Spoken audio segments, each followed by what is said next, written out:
वहाँ के धर्म कैसे लोग प्रैक्टिस करते हैं, अपने जीवन में कैसे अप्लाई करते हैं। श्रीलंका में गए बाबा साहब डॉक्टर भीमराव अंबेडकर जी ने 2-3 बार। वहाँ के कई जाने माने विद्वत भिक्षु, शीलवान गुणवान भिक्षु लोग से मिले और विद्वान लोग से मिले और बहुत कुछ उन्होंने वहाँ से सीख के वापस लाए।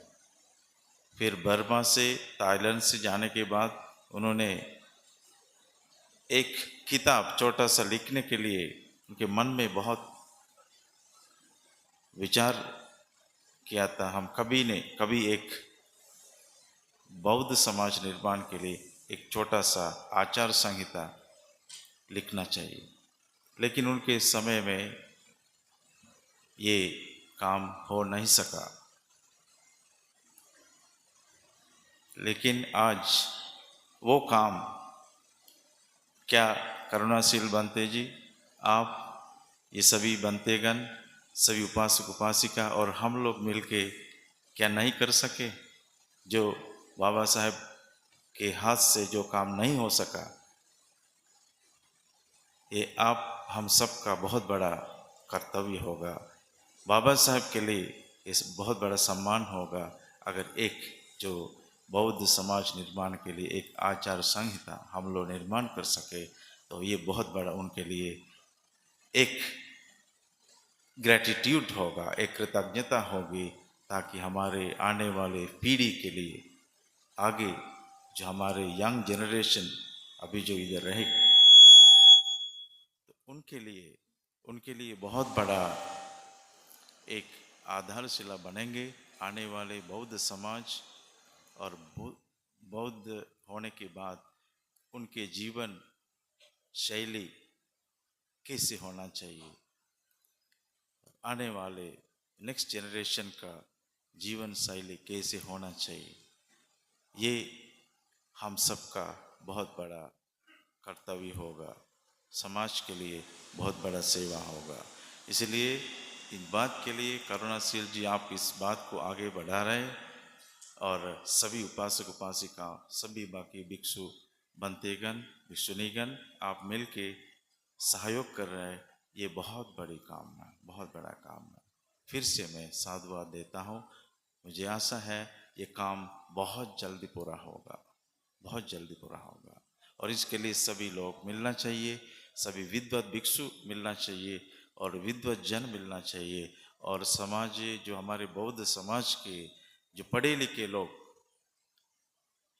सामने आना चाहिए, अपना सुझाव देना चाहिए और बौद्ध विषय के जो विद्वत जन सामने आके इसको विचार करना चाहिए, विचार देना चाहिए, अपने सुझाव देना चाहिए और इस पर कमेंट करना चाहिए।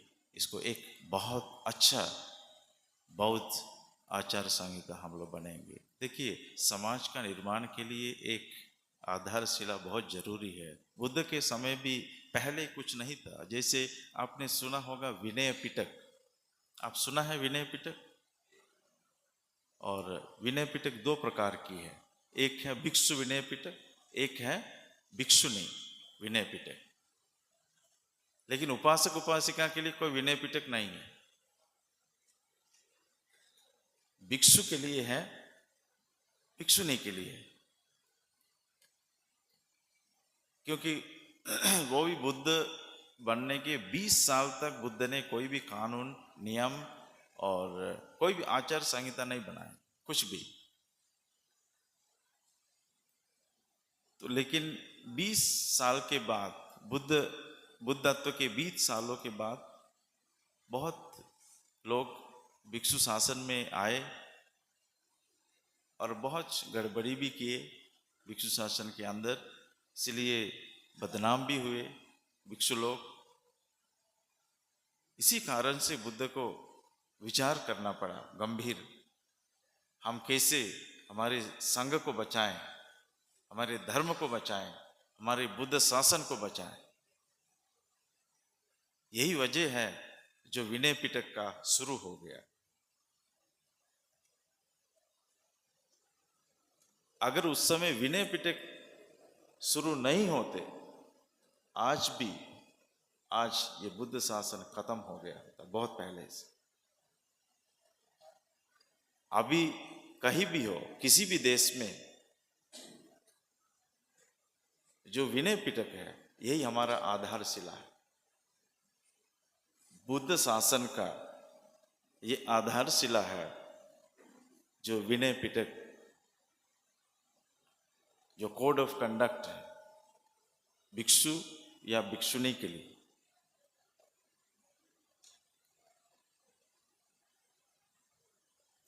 ये एक नई शुरुआत है। उपासक उपासिका के लिए भी एक कोड ऑफ कंडक्ट हम लोग तैयार करेंगे, जो बुद्ध की सील के आधार हो, करुणा के आधार हो, मैत्री के आधार हो। ये किसी को दंड देने के लिए नहीं है। आचार संहिता का मतलब क्या है? आप एक अच्छा इंसान बनो। जो अच्छा इंसान होता है वो अच्छा बौद्ध होगा। जो अच्छा बौद्ध होता है वो अच्छा इंसान हो।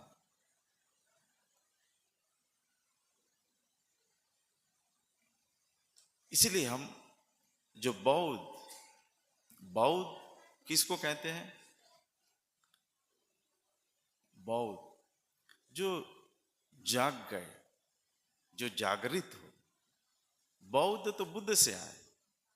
बुद्ध जगत के जो सारे चीजों से जो जग गए हैं, जो जगत गुरु, जो बुद्ध को कहते हैं एक लोक गुरु। बुद्ध का एक नाम है लोक गुरु। विश्व गुरु एक्चुअली पहली बार बुद्ध को कहते, विश्व गुरु। बहुत सारे देशों में बुद्ध का नाम विश्व गुरु होता था। लोक गुरु बुद्ध को कहते। क्यों? बुद्ध किसी एक समाज के लिए उपदेश नहीं दिया है। एक जाति के लिए बुद्ध उपदेश नहीं दिया है। एक देश के लिए बुद्ध ने उपदेश नहीं दिया है। फिर बुद्ध किसको उपदेश दिया है? किनको उपदेश दिया है? पूरा मानव जाति, मानव समाज। इसीलिए कहते हैं पहला सारनाथ में बुद्ध सभी भिक्षु लोग को पहला उपदेश में कहते हैं, चरत भिक्खवे चारिकां बहुजन हिताय बहुजन सुखाय अत्ताय हिताय लोकाय देव मनुष्यान।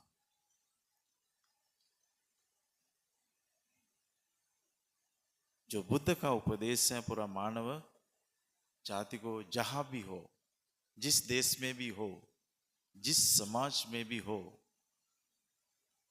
उनका कल्याण हो,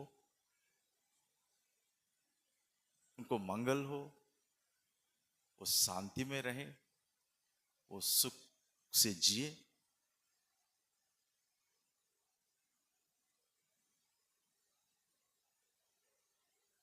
और हम लोग आशीर्वाद देते हैं सुबह शाम। जो उपासक हम लोग को जब प्रणाम करते हैं, हम लोग उनको आशीर्वाद देते, सबका मंगल हो।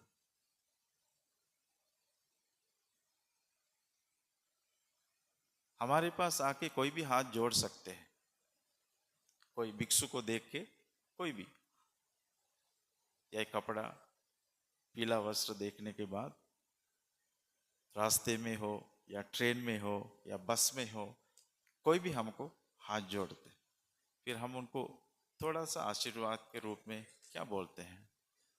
मंगल हो।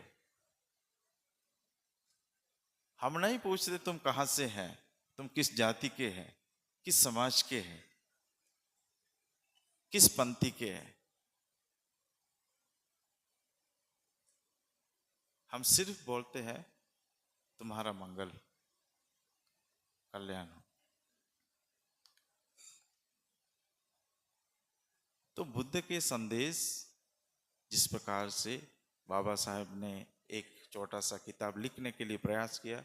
वो स्वप्न नहीं पूरा हो सके, लेकिन अभी हम लोग मिलके एक आचार संहिता निर्माण करना चाहिए बौद्ध समाज के लिए, ताकि हमारे आने वाले आपके बाल बच्चे को आने वाले समय में उनको बहुत अच्छा एक समाज हमको निर्माण कर रखना चाहिए।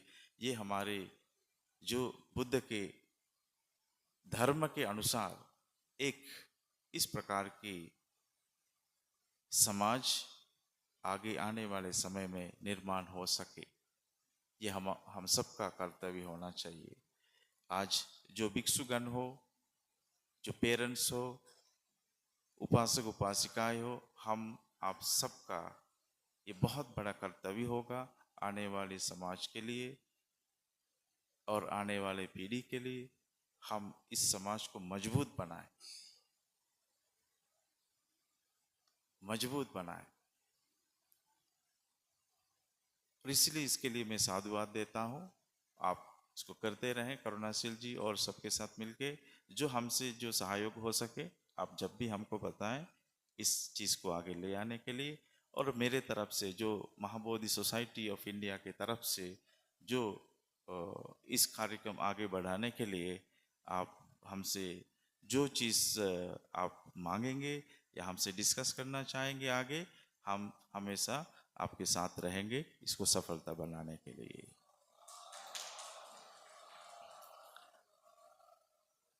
और करुणाशील जी के बारे कोई तारीफ नहीं है, लेकिन अभी मैंने देखा है आप इधर आके दान दे रहे हैं, बहुत सारे लोग। दान देना बहुत कठिन बात है, पता है आपको? आप जो कमाया है बहुत मुश्किल से, आप किसी के कहने पर जो दान देगा वो बहुत बड़े दिल होना चाहिए, बहुत जो देने का जो चेतना आपके अंदर आना चाहिए।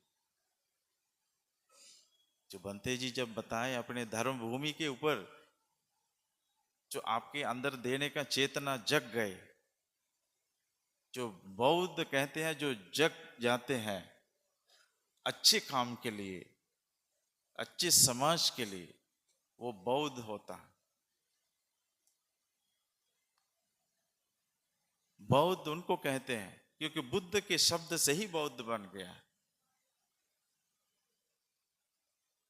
जहां आवश्यकता है, करुणाशील जी कोई अपने घर मकान बनाने के लिए नहीं बोल रहे, बोले धम्म भूमि के लिए, वहां से धम्म प्रचार हो। इसीलिए आप लोग सामने आए, दान दिए। देखिए आध्यात्मिक जो जीवन होता है, आध्यात्मिक जीवन, आध्यात्मिक जीवन का पहला कदम है दान देना। 10 पारमिता आपको पता है? 10 पारमिता पता है? तो 10 पारमिता का पहला पारमिता क्या है? दान पारमिता। 10 पारमिता का पहला पारमिता दान पारमिता। दान के बिना कुछ आध्यात्मिकता आगे नहीं बढ़ पाएगा, पहला कदम है। इसीलिए लोग 1 रुपया भी दान देते हैं, 1 सिक्का भी दान देने के लिए, जहां उनके पास कुछ भी नहीं है देने के लिए, देने का मन है, दिल है, 1 रुपया भी वो जाके दान देते हैं, गरीब भी दान देते हैं। लेकिन आप जो दान दिया है ये बहुत महान काम है। तो मुझे लगता है करुणाशील जी आपका काम आधा से ज़्यादा अभी बन गया है। आपके सामने इतने लोग हैं और लोग आने वाले हैं। आपका धम्म भूमि जितना जल्द से जल्दी आप वहाँ बनाएंगे, और इतने श्रम दान और भी है, आप और भी तरह से दान दे सकते हैं, आप पैसा भी देंगे और भी उसको बनाने के लिए मदद आप आगे करेंगे। ये कोई कठिन बात नहीं है। अगर इतने लोग इतने गर्मी में आपके साथ हैं, इतनी गर्मी में आप चिंता नहीं करना चाहिए, आपके साथ इतने लोग, इतने बल, इतने फोर्स आपके साथ हैं। इसलिए एक धम्म भूमि नहीं, आप और भी धम्म भूमि शुरू करिए, आपके साथ कोई कमी नहीं रहेंगे, आपके साथ ये फोर्स लगे रहेंगे। इसलिए ये बहुत, देखिए जो काम पवित्र होता है, पवित्र मन से करता है, वो सफल हो गए। आप भी, आप करके देखो, पवित्र मन से प्रार्थना करो, वो एक न एक दिन पूरा होगा। लेकिन पवित्र मन से, जहां अपवित्रता आए वहां वो खत्म हो जाएगा, कुछ न कुछ बाधा आ जाएगा। इसलिए पवित्र मन से आप जो भी शुरू करिए, बाधा आते रहेंगे, फिर भी आपका काम कभी फेल नहीं होगा, वो फुलफिल होगा, वो पूरा होगा। वो आपका, बहुत लोग आपके सामने मदद करने के लिए आएंगे। देखिए उपासक उपासिका तो आपके साथ है ही है, उसके ऊपर भी और आपके साथ आशीष भी है, भगवान तथागत बुद्ध की और धर्म की और संघ की। आप ये समाज के लिए कर रहे हैं, आप लोक कल्याण के लिए कर रहे हैं, इसीलिए आपके साथ तथागत की आशीर्वाद है, धम्म की आशीर्वाद है, संघ की आशीर्वाद है। इसलिए ये काम मुझे लगता है हो सकता है 1-2 साल के अंदर हमारा ये धर्म की जो धर्म महोत्सव जो यहाँ आपने किया है आपके धर्म भूमि में, अगले साल या उसके 1 साल के बाद आप वहाँ करें, हम सब लोग उधर जाएंगे वहाँ जाके आपके साथ उस कार्यक्रम में शामिल होंगे। और तीसरी बात, कुछ धम्म के बारे में आपको 2-3 शब्द, ज़्यादा देर नहीं, ज़्यादा समय नहीं लेंगे, अभी बहुत आप सबको थक गए होंगे बहुत देर कल से इधर, इसलिए मैं ज़्यादा कुछ समय आपके नहीं लूँगा। कुछ थोड़ा धर्म की बातें करेंगे हम लोग, ताकि तथागत हम सबका जीवन का कल्याण हो। हमारा जीवन क्या है, जीवन का लक्ष्य क्या है, थोड़ा विचार करना चाहिए, क्योंकि तथागत बुद्ध ने हम लोग को यही समझाया है। तुम अपने आप को देखो, आपसे मैं पूछता हूं, जीवन के लक्ष्य क्या है? कोई बताएं, जीवन के लक्ष्य क्या है? मनुष्य जीवन मिला है, इस मनुष्य जीवन का लक्ष्य क्या है?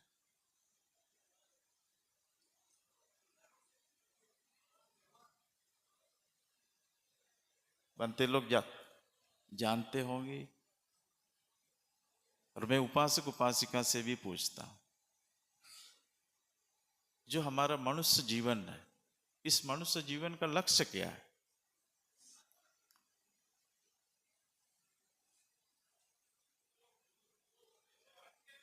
ये आप अपने आप से, आप एक उपासक जी बोल रहे हैं, अपने आप से विचार कर लो, कभी कभी मन में आप विचार कर लो, मेरा ये मनुष्य जीवन हमको मिला है, इस मनुष्य जीवन का अर्थ क्या हो सकता?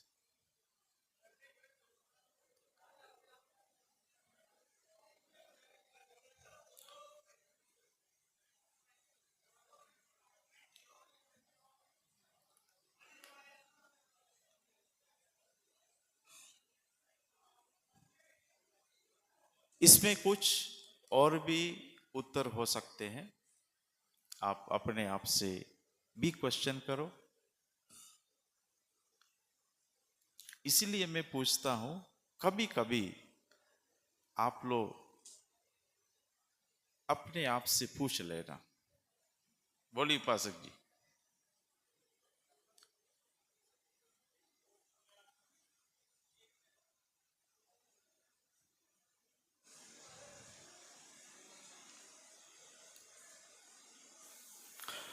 कभी कभी ऐसे हम लोग, हेलो हेलो हेलो, परम श्रद्धेय विकुशन को सादर वंदामी। नमो बुद्धाय, जय भीम। मनुष्य जीवन का लक्ष्य है कि मनुष्य जन्म में जो प्रकृति से हमें मिला है उसको समाज को वापस लौटाना है, ताकि आने वाला समाज सुरक्षित और उन्नति की ओर अग्रसर हो। यही मनुष्य जीवन का लक्ष्य है। बहुत धन्यवाद। बहुत साधुवाद उपासक जी। मुझे लगता है हमारे बाकी उपासक लोग भी इस मैटर को कभी कभी गौर करते होंगे, करना भी चाहिए, क्योंकि हमको मनुष्य जन्म मिला है। बुद्ध कहते हैं ये मनुष्य जीवन बहुत दुर्लभ है। दुर्लभंच मनुष्यत्ता, धम्म पद में एक गाथा है, दुर्लभंच मनुष्यत्ता। मनुष्य जीवन मिलना बहुत बहुत दुर्लभ है। बुद्ध पादोच दुर्लभो, बुद्ध का आगमन, बुद्ध का जन्म, एक बुद्ध का इस संसार में आना बहुत दुर्लभ है। और बुद्ध की सद्धम्मो परम दुर्लभो, जो धम्म है, सद्धम्म है, जो आपको सुनने में मिलता है, पढ़ने में मिलता है, ये परम दुर्लभ हो, ये बहुत दुर्लभ है, बहुत दुर्लभ है। इसलिए ऐसा मत सोचना मुझे किसी माँ बाप का बेटा या बेटी बन के हम आ गया इस दुनिया में, बस अभी जो भी माँ बाप का है वही कर दे। ये नहीं है। हर इंसान का, हर आदमी का एक मिशन है इस मनुष्य जीवन। हर आदमी का, हर इंसान का एक मिशन है। सिर्फ अपने को नहीं देखना है, मतलब भोजन करो, काम करो, सो जाओ, बस जीवन खत्म,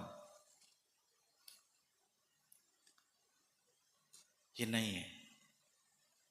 वो जीवन नहीं है। वो सब लोग करते हैं, सभी जीव जंतु, सभी प्राणी खाना खाते हैं, बाकी सब करते हैं जो आप करते हैं।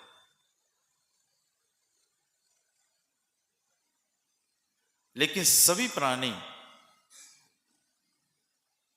हमसे, मनुष्य से क्यों फर्क, क्या फर्क? सारी प्राणी, सभी जीव जंतु हमसे अलग क्यों होते? सब कुछ करते हैं, फिर फर्क क्या है? आदमी कपड़ा पहनते हैं, घर में रहते हैं, कुछ कुछ बर्ड्स हैं, पंतियां हैं, उनको घर भी बनाते हैं, बाल बच्चे भी हैं, झगड़ा भी करते हैं। तब इंसान का, प्राणी का, जीव जंतु का फर्क क्या है फिर? आप अपने आप से क्वेश्चन करो, तब उत्तर भी आपको मिल जाएगा। उत्तर भी आपको मिल जाएगा। बुद्ध जब घर से निकलने से पहले बुद्ध के मन में एक सवाल, सिद्धार्थ जो राजकुमार है, सिद्धार्थ राजकुमार के मन में एक सवाल हमेशा आता था। बुढ़ापा देखा, ये तो आप जानते हैं, बीमारी, मृत्यु, ये तो इतिहास में है। लेकिन उससे बेहतर और एक सवाल था सिद्धार्थ राजकुमार के मन में, हमेशा उनको डिस्टर्ब कर ये क्वेश्चन, ये सवाल, क्या ये जीवन क्या है? सिद्धार्थ के मन में हमेशा ये प्रश्न। रोज सुबह उठते हैं, ऑफिस जाते होंगे, काम करने निकलते होंगे, बिजनेस में जाते होंगे, बाजार में जाते होंगे, और शाम को थक जाते हैं, वापस घर जाते हो, झगड़ा भी करते होंगे, थक जाते हैं, फिर लेट जाते हैं, सो जाते हैं। ऐसे करते करते हमारा जीवन 80 वर्ष, 70-80 वर्ष होते खत्म हो जाते, बुजुर्ग हो जाते हैं, फिर कुछ नहीं कर पाएगा आप। आज स्टेशन में जब हम लोग आए थे, एक महिला और एक उनके पति, दोनों बुजुर्ग है, उनको लगते हैं 70-80 हो गए होगा। दोनों को सीढ़ी उतरने में भी बहुत मुश्किल थी। तो मैं बनते को, हमारे साथ आए बनते को मैंने कहा है, ये एक जमाने में जवानी होगी, एक जमाने में बहुत अच्छे लोग देखने में लगा। अब ये दोनों कुछ नहीं कर पाएगा, एक कुली से भी बात नहीं कर पाए, कुली भी मजाक उड़ा रहा है। आप देखो, जीवन के एक दिन आपका भी मेरा भी यही दशा हो।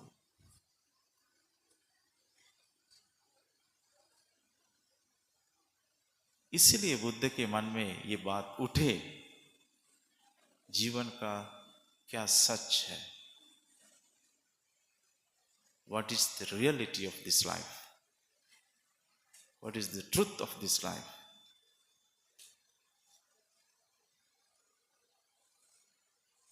किंग सच गवेसी, मैं सच को ढूंढता हूं। जीवन की जो गहरी सच, जीवन की जो असली सच, भोजन पानी नहीं है, धन दौलत नहीं है, घर मकान नहीं है, वो जीवन नहीं है। उसके ऊपर एक है, वो परम सच।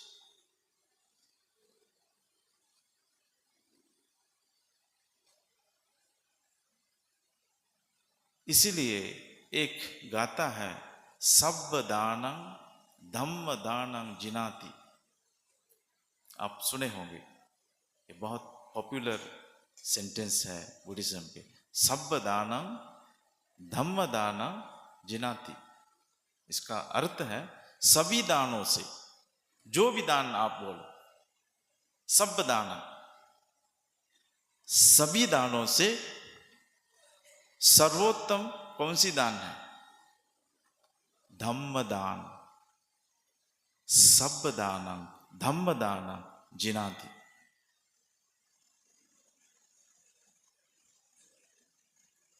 धम्म दान, ये आपको जो दे रहा है ना करुणाशील बनते जी साहब, उनके जो साथी, जो टीम मिलके, इसको क्या कहते हैं? धम्म दान। धम्म दान। आप हो सकते हैं उनको दान दिया है, 50,000 दिया है, 60,000, कोई लाख, 2 लाख, 3 लाख, आप उनको डोनेशन दिया है, दान दिया है, लेकिन आपको पता है वो सब काउंटेबल है। पता है काउंटेबल है ना, वो सब हिसाब करके हिसाब कर सकता है, काउंटेबल है। लेकिन जहां दम है वह हिसाब हो सकता है क्या? हो सकता है? धम्म दान है, उसका कोई हिसाब नहीं है, वो अनकाउंटेबल है। आप मान लो, एक छोटा सा कहानी है, आप जानते हैं अंगुलीमाल। जो अंगुलीमाल को भगवान बुद्ध ने दिया है, उसमें कोई हिसाब है?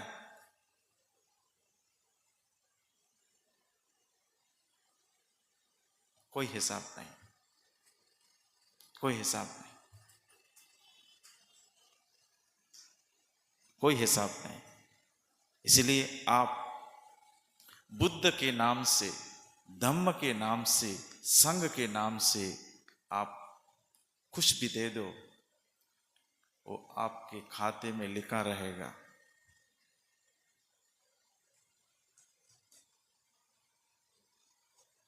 वही आपको आपके जीवन सफलता बनाने के लिए आपको आशीष मिलेगी। आदमी कितने पैसा कमाते, कितने खर्च करते हैं फालतू चीजों के लिए। एक दारू पीने जाते हैं लोग, कितने पैसा खर्च करते पता है आपको? बहुत सारी उपासिका है, पता नहीं आप लोग के घरों में पति दारू पीते हैं नहीं पीते, आप लोगों को सब अच्छी तरह से पता होगी। अगर कोई यहाँ दारू पीने वाले हैं तो आप दारू पीना बंद करो कल से या आज से, वो पैसा दान के रूप में आप दे दो धम्म की सेवा के लिए। आप बीड़ी पीते होंगे, सिगरेट पीते होंगे, हाथ उठाओ। हम फोटो नहीं खींचते हैं, आप डरो मत, पुलिस को नहीं बताएंगे, ये भी मत डरो।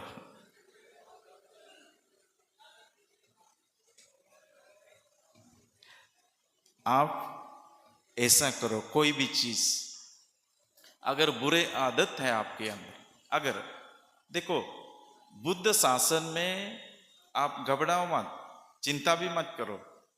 हो सकता है आप दारू पीते भी होंगे, कुछ भी ऐसा छोटी मोटी चीज, लेकिन ये बुद्ध शासन है ना, बुद्ध शासन अच्छे लोग, सिर्फ अच्छे लोग को नहीं ढूंढता है, ये बुद्ध शासन है। अगर सिर्फ अच्छे लोग, सब कुछ ठीक है, कोई मिस्टेक नहीं करते, कोई गलत नहीं करते, तब तो बुद्ध का ये धर्म का कोई मतलब नहीं। अगर सिर्फ अच्छे लोग के लिए बुद्ध का धर्म होते, इसका कोई मतलब नहीं। क्या अगर आप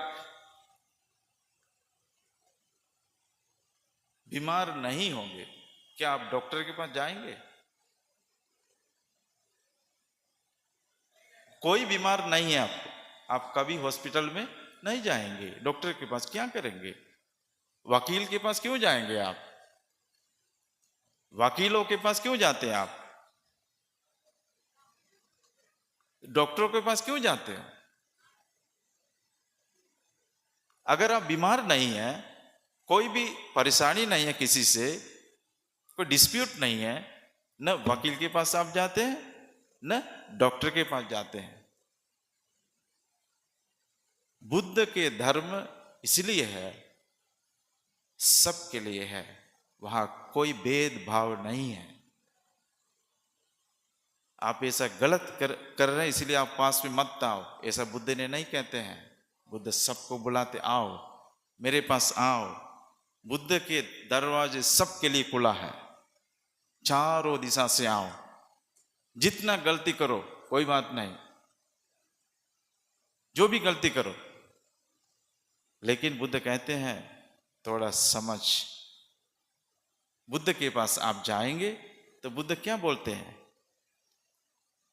थोड़ा तो होश लाओ, थोड़ा होश बना के रख। अंगुलीमाल को क्या कहे बुद्ध?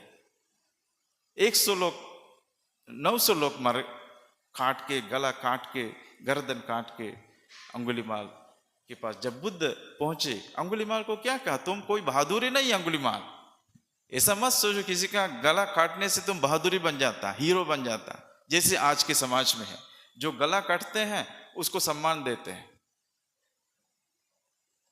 राज की सम्मान देते हैं। इतने लोग को मार दिया है, उसको सम्मान करते हैं, को सम्मान भी देते हैं। किसी का खून करते हैं, सम्मान देते हैं। जब बुद्ध अंगुलीमाल को क्या कहा? अंगुलीमाल देखो, तुम कितने लोगों के गर्दन काटा है, क्या मिला है? कुछ मिला? शांति। अंगुलीमाल रो पड़े। क्या तुम क्या समझते हो किसी का गर्दन काटने से बहादुरी होता है? किसी का जीवन लेने से बहादुरी नहीं बनता है, किसी का जीवन देने से कोई हीरो बनता है, कोई महान होता है। जीवन लेने से किसी का महान नहीं होते, जीवन दे दो, जीवन देने से महान होता है। इसलिए बुद्ध किसी को दरवाजा बंद नहीं किया है। तुम ठीक नहीं है, तुम मत आओ मेरे पास, बुद्ध ने कभी नहीं किया ऐसे। बुद्ध ने सबके लिए दरवाजा खुला है। इसलिए बुद्ध का धर्म आज विश्व में जो भी भिक्षु लोग गए भारत से, भारतीय भिक्षु लोग पूरा विश्व में गए, क्या लेके गए उनके साथ? क्या लेके गए? अपने इतिहास पढ़े होंगे। जो भिक्षु लोग यहां से गए भारत से, भिक्षुनियां संगमित्रा गए, महामहेंद्र गए, धम्मदिन्ना गए, बाहर देशों में क्या लेके गए? बताओ, क्या लेके गए? करुणा, मैत्री, अहिंसा, प्रेम और ज्ञान। कभी बंदूक, तलवार, बम लेके धर्म प्रचार के लिए नहीं गए। जैसे बहुत सारे इतिहास में गवाह है, धर्म प्रचार के लिए लोग, परिवर्तन के लिए लोग किसी को गर्दन काटते थे, तलवार चलाते थे, बंदूक चलाते थे। लेकिन हमारे भिक्षु लोग भारत से पूरा विश्व में गए एक संदेश लेकर, बस और कुछ नहीं है। पिंडपात है, भिक्षा पात्र है और चीवर है और खाली हाथ है, लेकिन मन करुणा, मैत्री, प्रेम, अहिंसा, ज्ञान, प्रज्ञा से भरा था। यही भिक्षु लोग जाके पूरा विश्व में तथागत बुद्ध के संदेश को फैलाया है। आज अगर वो भिक्षु लोग नहीं जाते विश्व में, आज विश्व में कहीं भी बुद्ध के संदेश नहीं मिलेगा। उन भिक्षु के लिए हम सब सम्मान करना चाहिए। हम उन सबको प्रति हमेशा हमारे अंदर कृतज्ञता भाव होना चाहिए, जिन्होंने करुणा मैत्री के साथ पूरा विश्व को पूरा बुद्ध के अहिंसा ज्ञान के संदेश फैलाया है।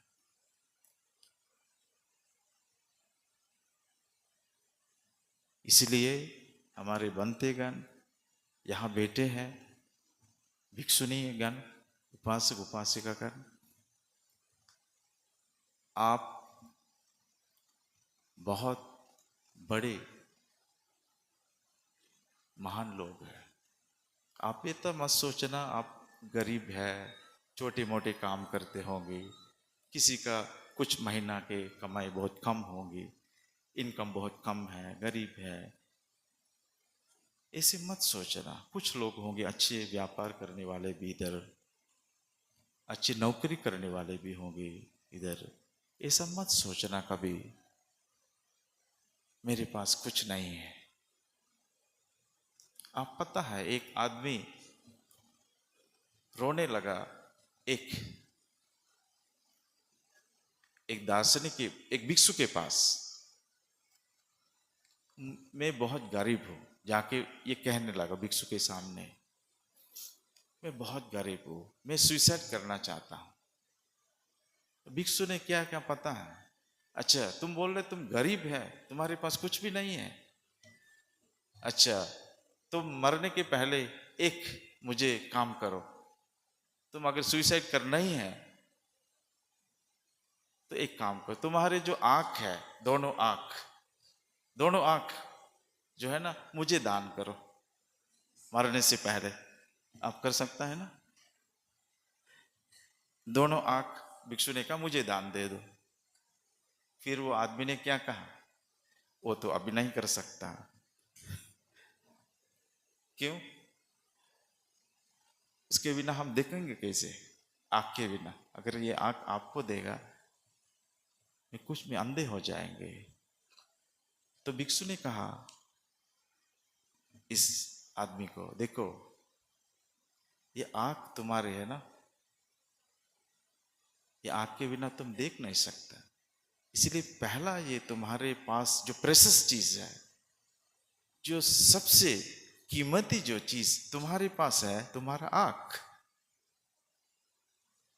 तुम देख तो सकते हैं,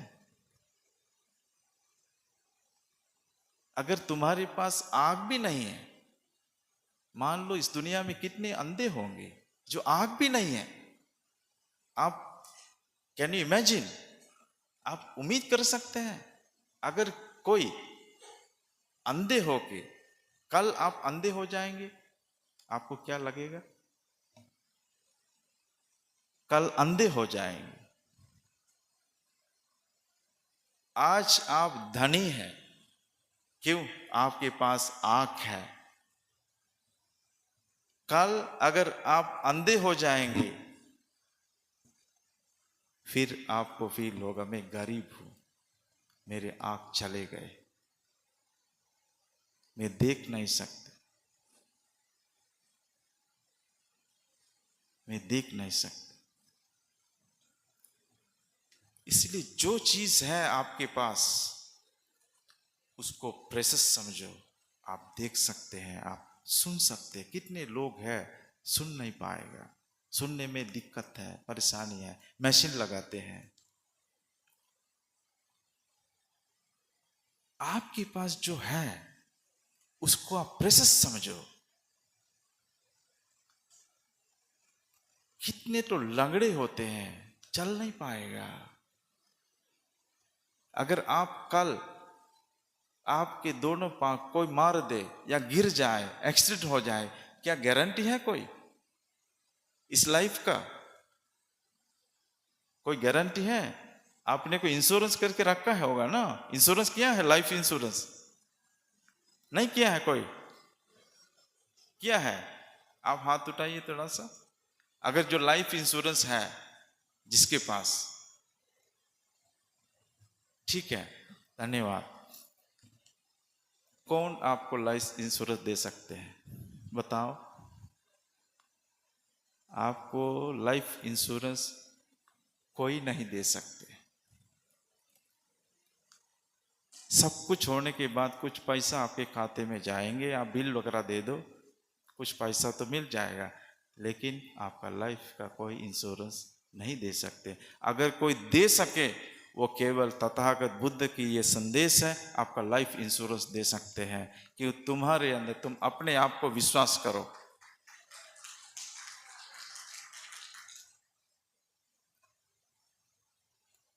अपने आप को विश्वास करो।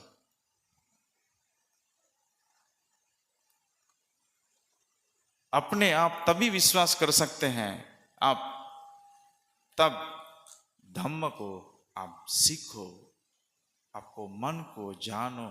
मन क्या है, जीवन क्या है, पूरा पूरा आपको विश्वास आ जाएगा। पूरा विश्वास आ जाएगा आपके अंदर। इसीलिए ये जो मनुष्य जीवन मिला है, आप उसको मत गवाना दूसरा काम के लिए। आप इस जो छोटा सा जीवन है, पीछे जो हो गया पीछे मत जाओ।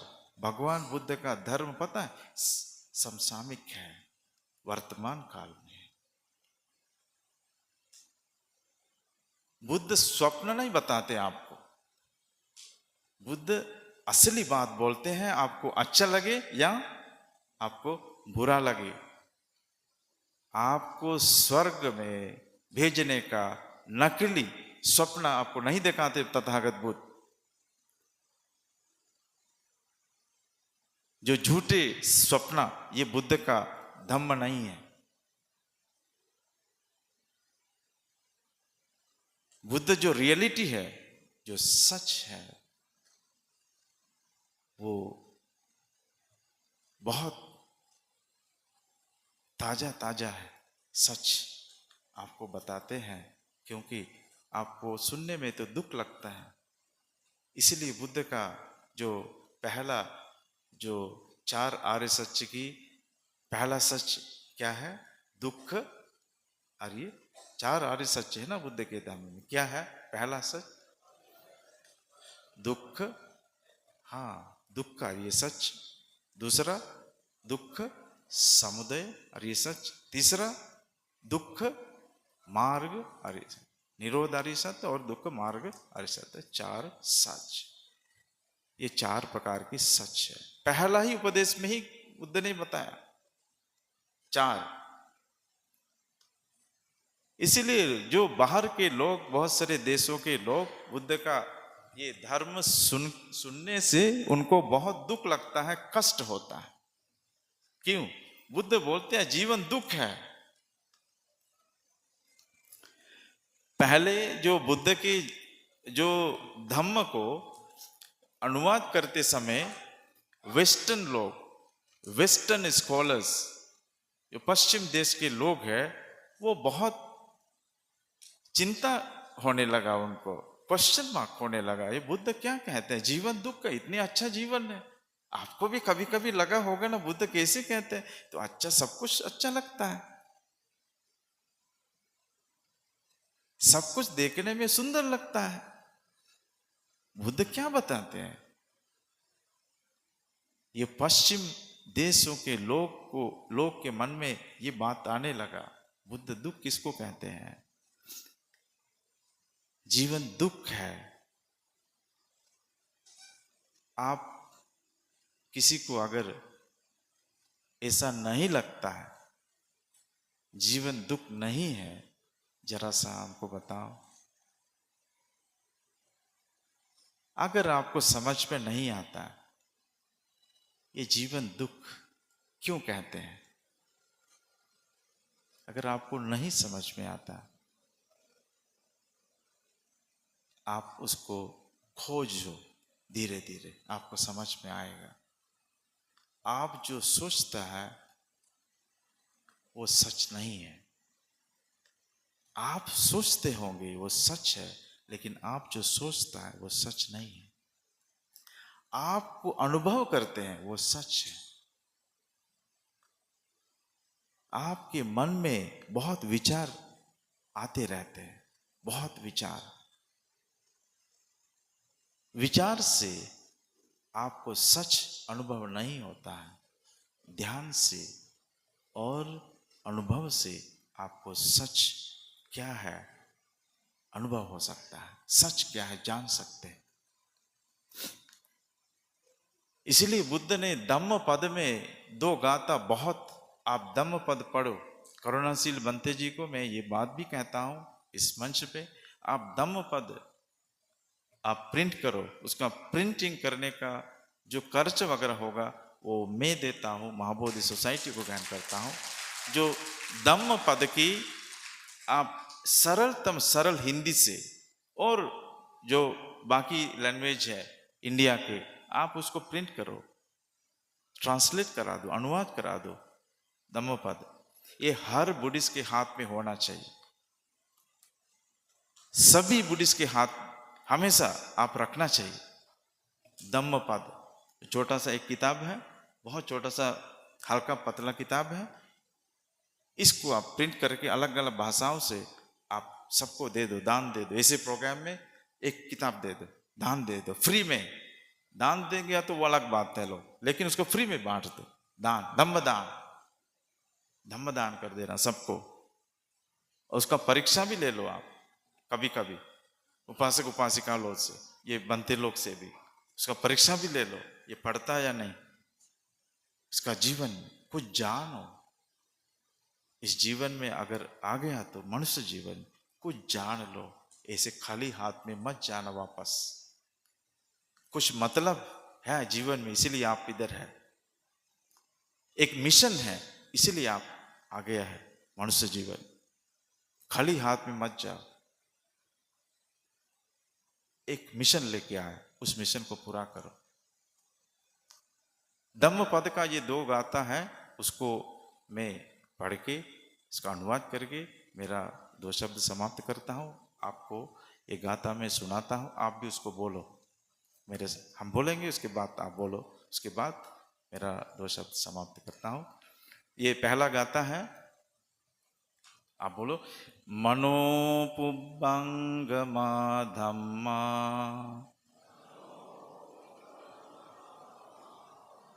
मनोसेट्ठा मनोमया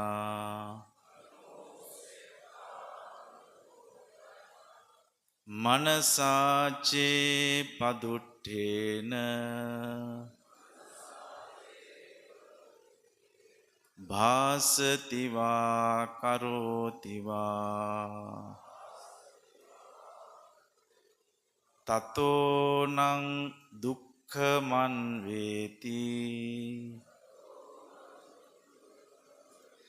चक्खुषादपि अक्कंव वहतो पदं।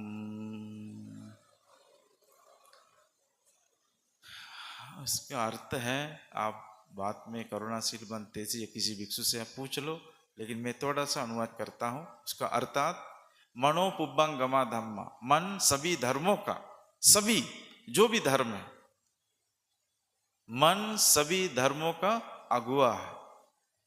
मन चाहे सभी, अच्छा बुरा, भला, धर्म अधर्म, कुशल अकुशल, मन आगे है। मन चाहे, मनो पुब्बंगमा धम्मा, मन सबका अगुआ है, सबका। मन के बिना कुछ भी नहीं है। मन पहला कदम है। मनो पुब्बंगमादम, मनो सेट्ठा, मन श्रेष्ठ है, सबसे ऊपर है। मनो सेट्ठा, मनो सर्वश्रेष्ठ है मन। भासति वा करोति वा, मनसाचे पदुट्ठे। अगर आप भासति वा, इस मन से ठीक से आप सुनो, अपवित्र मन से भासति वा, कुछ बोले, करोति वा, कुछ करें, दूषित मन से, अपवित्र मन से। ये बुद्ध की शब्द है, मेरा नहीं है। आप दमपद पढ़ो, ये बुद्ध की शब्द, असली बुद्ध शब्द है। अगर अपवित्र मन से, बुरा मन से कुछ बोलो या कुछ करो, भासति वा करोति वा, उसका परिणाम ठीक उसी प्रकार आपके साथ पीछा करेगा।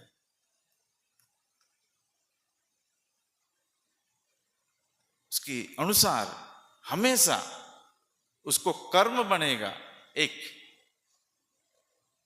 आपको पीछा करते रहेंगे। बचने का कहीं भी जगह नहीं है। आप बचने को, उस कर्म बन के पीछे। उसके दूसरा गाता, उसके उल्टा ये है, दूषित मन से जो आप कुछ भी करो, उसका कर्म आपको पीछा करेंगे। और उसका दूसरा गाता है, आप बोलो, मनो पुब्बंगमा धम्मा, मनो सेट्ठा मनोमया, मनसा चे पसन्नेन भासति वा करोति वा, ततो नं सुखमन्वेति छायाव अनपायिनी। अर्थात मन सभी धर्मों का अगुआ है पहले से। मनो सिट्ठा, मन श्रेष्ठ है, मनोमय है। वे यदि आप पवित्र मन से, मनसाचे पसन्नेन, प्रसन्न मन से, पवित्र मन से, शुद्ध मन से, मनसाचे पसन्नेन भासति वा, कुछ बोले, करोति वा, कुछ करो, करोति वा, ततो नं सुख, पहले ही बोला ततो नं दुख, अभी बोल रहे ततो नं सुख, मनवेति छायाव अनपायिनी। आपके जो शुद्ध चेतना से, पवित्र मन से आप कुछ बोलो, किसी को कुछ करो, आपका सुख की कम जो कर्म है, सुख कर्म, कुशल कर्म आपका पीछा करता है। उस प्रकार जैसे छाया आपका कभी नहीं छोड़ते, छाया की तरह हमेशा आपको सुख लाएंगे, मन में पवित्रता लाएंगे, शांति लाएंगे मन में हमेशा। ये है सुख। मन की द्विस्वभाव है हमेशा। एक है मन नकारात्मक है हमेशा, दूसरा साइड है सकारात्मक है। मन नेचुरली, मन का जो सिद्धांत है, लॉ ऑफ द नेचर, एक मन की जो नेचर है वो हमेशा नकारात्मक है, नेगेटिव है मन, ऐसे बाय नेचर। जैसे किसी को झूठ बोलना आसानी है या सच बोलना आसानी है? बोलो। झूठ बोलना आसानी है या सच बोलना? आधा आधा मत बोलना, एकदम विश्वास के साथ बोलो। आसानी क्या है, झूठ बोलना या सच बोलना? नहीं, कोई बोल रहा झूठ बोलना आसानी है। मैं कहता हूं आज से आप प्रैक्टिस करके देखो। अगर आज तक आप झूठ बोले होंगे, आज के बाद आप प्रैक्टिस में लाओ सच बोलना। सच, आपको लगेगा सच बोलना कितना सिंपल है, कितना सरल है। झूठ बोलने के लिए आपको कितना बार सोचना पड़ेगा, कितने लोगों को आपको दिखाना पड़ेगा। दिखावा है हमेशा झूठ। और झूठ कितने लोग को आप बोलेंगे? एक को बोलेंगे, फिर दूसरे को, तीसरे को, चौथे को। वो कितना झूठ बोलेंगे आप रोज? कोई सीमा है आज तक? अगर आप जितना झूठ बोले होंगे, कोई सीमा है? झूठ बोलना बहुत मुश्किल है, लेकिन ये बोलने में तो आसानी लगेगा आपको। उस झूठ को कोई पकड़ लिया, फिर आप उस झूठ के अलावा क्या बोले? दूसरा झूठ, फिर वो भी पता चला किसी को, तीसरा झूठ। उसका कोई अंत नहीं है। अगर आप सच बोलेंगे, सच एक है, बस एक बार बोल दिया, खत्म। एक बार सच बोल दिया, फिर खत्म है। अगर मान लो घर में आप दारू पी के जाते होंगे, बीड़ी पी के जाते होंगे, सिगरेट पी के जाते होंगे, पत्नी पूछेंगे आपसे, आप दारू पीते हैं? या कहीं गया दूसरा किसी को, क्या आप उनको बोलेंगे? आप छुपाना है, आप पीते होंगे लेकिन छुपाना है। आप वाइफ को बोलेंगे नहीं, या कहीं गया दूसरा कुछ बोलेंगे ना। लेकिन एक दिन वाइफ पकड़ लेंगे आपका झूठ, फिर क्या होगा? झगड़ा होंगे, अशांति होंगे वहां। यही तो होगा, उसका परिणाम क्या है? लेकिन सच का परिणाम, सच का परिणाम क्या है? सच का परिणाम है आपकी उदारता। लेकिन सच बोलना चैलेंजिंग है, ये बात। इसलिए बुद्ध के साथ आज भी बुद्ध को बर्दाश्त नहीं कर रहे हैं। क्यों? कारण क्या है? आज भी इस देश में बुद्ध के शब्दों को, उपदेश को बर्दाश्त नहीं कर रहे हैं बहुत सारे लोग। कारण क्या है? एक ही कारण क्या है? बुद्ध ने सच बोले, बुद्ध ने सच बोले। सच जैसे बोले वैसे ही सच, ताजा ताजा बोले, कुछ ऐड नहीं किया है, आर्टिफिशियल और ब्यूटिफिकेशन नहीं किया है। सच ऐसे बोला जो ताजा है।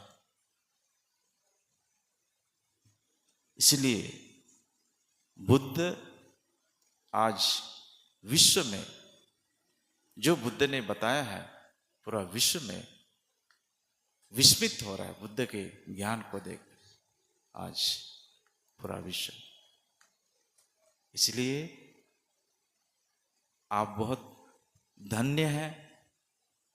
आप बुद्ध, तथागत बुद्ध की जो एक धर्म सुनने के लिए आपको मौका मिला, बाबा साहब के चलते, बाबा साहब जो मार्ग बताया है, बहुत धन्य हैं आप। इसलिए मैंने बोला आप गरीब नहीं सोचना, आप गरीब मतलब पुअर, उतने धनपति आप मत सोचना, कोई जरूरत नहीं है। आप पता है धनपति भी दुखी होते हैं, धनपति भी, उनका भी मौत वैसे ही होता है जैसे आपका। उसका मौत कोई विशेष स्वरूप से नहीं होता। ये मत सोचना कोई दंपति बहुत बड़े हैं, उनके मौत दूसरा ढंग से होता, ऐसा नहीं होता। उनका भी मौत, उनका भी बुढ़ापा, उनका भी मौत उसी प्रकार होता है जैसे बाकी सबका होता है।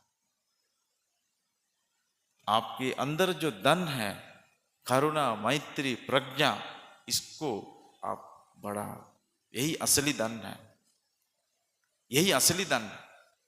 श्रद्धा, इसको बढ़ाओ, और कोई धन नहीं है। इसलिए अपने जीवन बनाओ। मैं पुनः धन्यवाद देता हूँ, साधुवाद देता हूँ, और हमारे बनते करुणाशील जी को, उनके साथ जो लोग हैं लगे हैं, इनके साथ मिशन को आगे ले जाने के लिए, बाबा साहब के जो मिशन और उनसे पूरा नहीं हो पाए, जहाँ जहाँ अधूरा हो गया, अकेले बाबा साहब बहुत कुछ करके गए। अकेले अनागारिक धर्मपाल जी, जो महाबोधि सोसाइटी का संस्थापक, बहुत कुछ करके गए। अकेले अकेले तथागत बुद्ध ने बहुत कुछ करके गए समाज को चेंज करने में। इसलिए आप हम मिलके एक संगठन, संगठित होके एक टीम बन के हम लोग थोड़ा बहुत कर सकते हैं। अगर बहुत कुछ नहीं कर सके, थोड़ा बहुत तो कर सकते हैं हम लोग मिलके। इसलिए ये छोटा सा प्रयास हमारे बंते जी का और उनके साथी लोगों का छोटा प्रयास है, ये जल्दी सफल होगा। इस सफलता होने के लिए आप हम मिल के पूरा मदद करना चाहिए, सपोर्ट करना चाहिए। एक हाथ से दूसरा, दोनों हाथ बहुत जोरदार होते हैं, बहुत सपोर्ट मिलते हैं। एक हाथ से, एक अंगुल से दो अंगुल, 5 अंगुल, 2 हाथ बहुत मजबूत है। इसलिए उनके साथ और भी हाथ मिला, मिलके समाज के लिए निर्माण करने के लिए हम सब मिलके कुछ करना चाहिए। तभी समाज का एक सपना जो एक दिन पूरा होगा। इसलिए मैं पुनः उनको आशीर्वाद देता हूँ और शुभ कामना देता हूँ। आप जो मिशन हाथ में लेके जा रहे हैं उसको आप सफलता बनाओ। इसी के साथ साथ मेरा 2 शब्द यही पर मैं विराम देता हूँ।